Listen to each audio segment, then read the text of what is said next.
Servus, Glück auf und herzlich willkommen zu einem weiteren FC Bayern Talk. Ja Leute, diesmal zum DFB-Pokal, erste Runde gegen den Bremer SV. Ich denke, zum Spiel muss man jetzt nicht so viel sagen, außer vielleicht, so wie es der Julian Nagelsmann auch gesagt hat, dass bei uns halt die Einstellung gestimmt hat, dass sich keiner hat hängen lassen, dass wir es nicht auf eine leichte Schulter genommen haben. Ist nun mal ein Fünftligist, ja, 12-0 ist deutlich, kann man dann aber auch von einem FC Bayern München erwarten, denke ich. Wie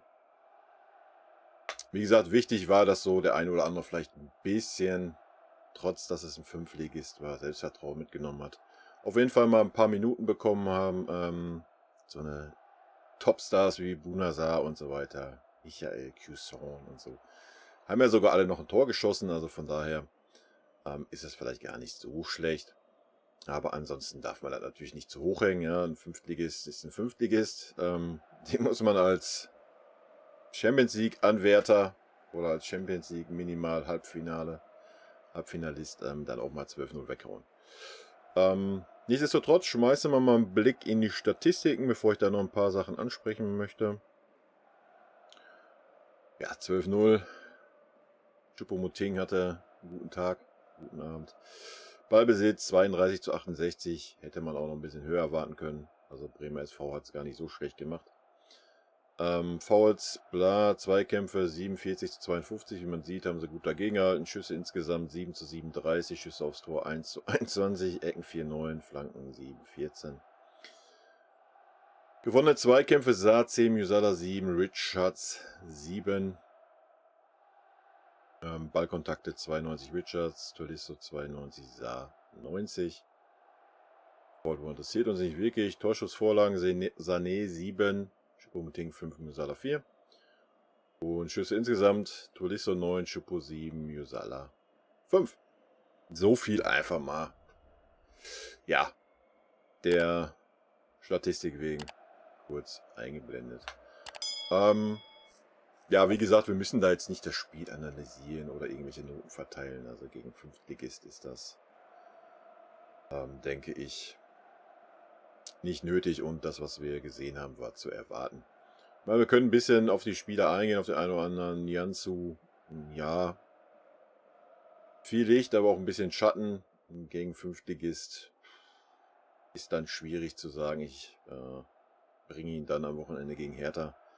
Deswegen gehe ich nicht davon aus, dass er in der Startelf stehen wird. Jonas Saar dasselbe. War jetzt nicht so schlecht wie sonst seine Auftritte. Muss man klar sagen. Allerdings war er in der Defensive auch nicht wirklich gefordert. Dass er nach vorne hin ein bisschen was kann, ist ja bekannt. Omar Richards hat mir ganz gut gefallen, muss ich sagen. Hat immer wieder ganz gut über die Seite gepusht. Im letzten Drittel, ja, da war er ein bisschen zu harmlos, wie ich fand. Da hat er dann halt immer meistens zurück oder quer gespielt oder so. Da hätte ich mir ein bisschen mehr Selbstvertrauen gewünscht, auch mal vorbeigehen und mal eine Flanke schlagen. Das haben wir ein bisschen wenig gesehen, fand ich. Ansonsten vielleicht ein paar Worte zu Sané, zu unserem Sorgenkind. Hat es ordentlich gemacht, fand ich. Das Tor war schön. Er hat, glaube ich, noch 2 oder 3 vorbereitet. Ja, da vielleicht mal ein paar Worte zu den Pfiffen. Da bin ich ja letztes Mal ein bisschen wenig drauf eingegangen. Es waren ja auch da vereinzelt Pfiffe. Ich weiß jetzt nicht, ob vom Gegner oder von unseren Fans. Wenn von unseren Fans. Ja, dann Trauerspiel, Leute. Aber man kann nicht einen eigenen Spieler auspfeifen. Das ist, keine Ahnung, wird da lustlos auf dem Platz rumstehen, ja. Finde ich schon, dann hat man das Recht dazu, dann kann man das machen. Aber es ist ja nicht so, dass er nicht bemüht ist. Ja, ja, ich habe es ja letztes Mal auch kritisiert, ich habe es ja auch angesprochen. Er läuft halt ins Leere, Dribblings klappen nicht, Fehlpässe. Obwohl das jetzt gestern nicht der Fall war. Ich rede jetzt von dem Spiel davor gegen Köln. Dass er ausgewechselt wurde, völlig zu Recht. Dass man ihn aber im eigenen Stadion auspfeift, ist halt so eine Sache.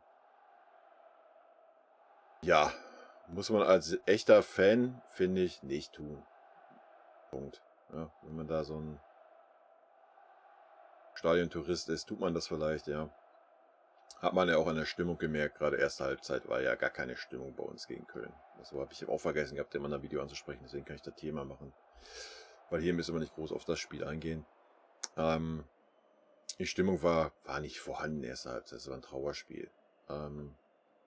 Ja, möchte nicht bestreiten, dass er vielleicht ein bisschen so die Gerd Müller-Geschichte mit reingespielt hat, dass man da ein bisschen andere Gedanken vielleicht noch im Kopf hatte und nicht einen da jetzt nicht so unbedingt nach Stimmung mäßig war. Zweite Halbzeit war es auch einiges besser.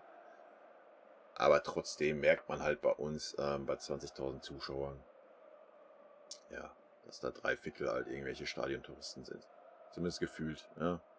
Wenn die Südkurve nicht da ist, man hat es gesehen. Gut, da waren ein paar, von denen hätte ich auch ein bisschen mehr erwartet, wenn ich ehrlich bin. Da stehen eigentlich Fanclubs hauptsächlich.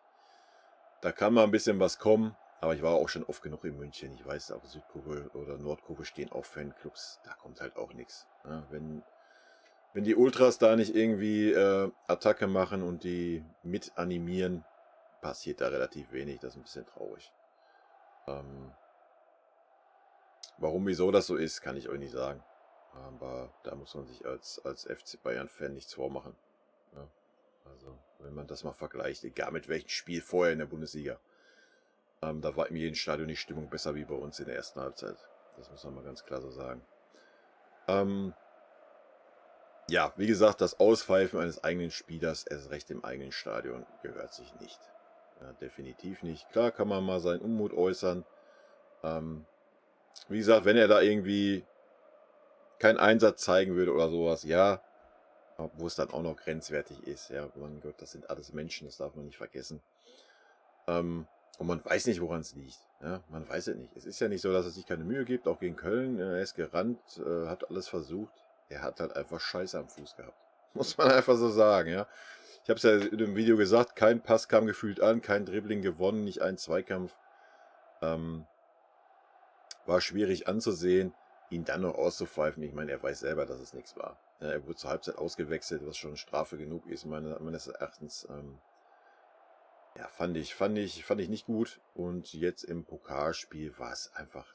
Das ist halt so die Mentalität heute, ne? Da hat man jetzt einen gefunden, ja, auf den können wir alle draufhauen, ja, und dann lasst uns doch alle draufhauen. Das ist so diese asoziale Internet, weiß ich auch nicht, wie man das nennen soll. Wenn einer anfängt, ziehen irgendwie alle mit und alle wollen draufhauen. War schon beim Brazzo letzte Saison so, was lächerlich war. Und auch hier muss ich ganz klar mich dagegen stellen. Ja, das ist eine Sache, die nicht geht.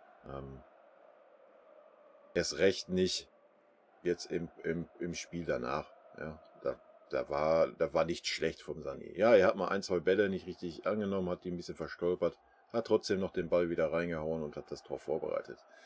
Gut, da war nur vereinzelt Pfiffe, aber Leute, lächerlich. Also würde ich da im Fanblock stehen, ich hätte einen neben mir, der pfeifen würde, den würde ich zusammenpfeifen. Ja.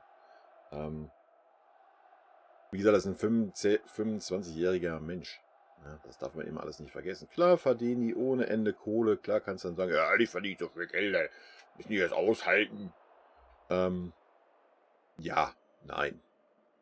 Müssen sie nicht. Nicht von den eigenen Fans. Auswärts ist das alles was anderes. Da hat man das nicht in der Hand. Fragt man Oli Kahn, wenn der in Dortmund war. Wenn er erstmal den 16er von 80 Kilo Bananen freiräumen musste. Ich denke, der weiß, wie das ist, aber nicht von den eigenen Fans, Leute. Da möchte ich mich ganz klar von distanzieren. Man kann Kritik üben, ich übe auch Kritik, gar keine Frage. Aber auspfeifen, ganz schwach im eigenen Stadion, Alter. Weiß ich nicht, kann ich nichts mit anfangen. Und würde ich mich gegen wehren, ganz klar. Ja, wie gesagt, ich habe ihn ein bisschen verbessert gesehen, Sané. Er hat auf jeden Fall geackert, hat auch nach hinten geackert, hat vorne 2 oder 3 vorbereitet, hat einen selber gemacht. Klar, Fünftligist und so weiter, aber es war doch auf jeden Fall schon mal ein kleines Zeichen. Klar, wenn man dann daneben Jamal Musiala sieht, der einfach unbekümmert aufspielt, trägst und so weiter. Das hat man sich vielleicht auch ein bisschen vom Sané erwartet. Ja, aber er ist halt einfach nicht in Form. Ja. Er war noch nie bei uns in Form, muss man auch mal sagen. Und am Hansi hat da mal so eine Phase gehabt, wo er mal ein Spiel stark war, ein Spiel schwacher war, dann wieder ein Spiel stark, so ein bisschen Aber so eine richtig starke Phase hat er noch gar nicht gehabt. Und da muss man jetzt mal sehen, ob der Nagelsmann das in den Griff kriegt. Und ja, sollte das alles nichts werden, dann wird er wahrscheinlich Ende der Saison wechseln. Ja? Aber deswegen muss man den Spieler nicht auspfeifen. Das nochmal klar zu sagen. Ja, wie gesagt, Musiala und auch Choupo, die waren die beiden Lichtblicke, fand ich. Ja, die haben sich ein bisschen abgehoben so vorne. Musiala hat super Spaß gemacht, dem Jungen zuzugucken. Ich denke, da werden wir noch viel, viel Spaß dran haben. Ja, man hat gesehen, Choupo, wenn er Bock hat und wie gesagt, Fünftligist, ja, alles nicht überschätzen. Ja, er wird bestimmt kein Viererpack in der Bundesliga machen, wenn er mal Levi ersetzt. Aber ich denke, man hat gesehen, dass er weiß, wo das Tor steht. Ja. Und vielleicht abschließend zum Sané. Ja, man weiß es nicht. Ja. Jetzt so von außen kann man es nicht sagen, woran es liegt. Ich denke nicht, dass es irgendwas im Verein ist. Ich denke, im Verein hat er genug Unterstützung. Und ich denke, die Mannschaft ist intakt. Sieht man ja auch. Vielleicht ist es irgendwas Privates, was ihn beschäftigt. Das weiß doch kein Mensch. Er ist halt einfach auch ein Mensch. Ja. Vielleicht hat er einfach auch irgendwelche Sorgen gerade und dann ist das alles nicht so einfach. Darf man halt nicht so vergessen. Ich finde es immer schwierig, dann da einfach, wo man keine Ahnung hat, da drauf zu hauen mit Auspfeifen oder sowas. Wie gesagt, kritisiere, wenn er eine schlechte Leistung zeigt, tue ich auch. Keine Frage, kritisiere jeden Spieler. Das müssen die auch hinnehmen. Ja? Da sind wir halt dabei, dass sie einen öffentlichen Beruf haben. Da musst du halt einfach damit leben, dass du kritisiert wirst, wenn du eine schlechte Leistung bringst. Dafür wirst du auch im Himmel gelobt, wenn du eine einigermaßen gute Leistung bringst. Das ist in Ordnung, aber irgendwie auspfeifen oder in Social Media, wie es dann da beim Brazzo war, dann noch die Kinder da anzugreifen oder sowas. Leute, das ist in der heutigen Zeit erbärmlich und ein asoziales Verhalten in meinen Augen. Gut, Wochenende spielen wir gegen Hertha, dann ist Länderspielpause. Habe ja schon im letzten Video gesagt, gegen Hertha erwarte ich einen Sieg. Den erwarte ich auch weiterhin. Wie gesagt, man wird sehen, was der ein oder andere Spieler mitgenommen hat von dem Spiel. Vielleicht ein klein bisschen Selbstvertrauen. Ich meine, so ein Tor tut immer mal gut, ne? Gerade für so Todisso oder Bunazar oder sowas. Aber ich glaube nicht, dass wir den unbedingt in der Bundesliga sehen werden. Die Bunazar wird man sehen. Ja, nächstes Spiel Hertha. Ich glaube Samstagabend 18:30 Uhr, wa? Das heißt, ihr werdet das Video Sonntag sehen. Ich bedanke mich fürs Zusehen und wünsche euch eine schöne Restwoche. Rot-weiße Grüße gehen raus, bleibt gesund, rot rein. Bis Sonntag. Tschüssi.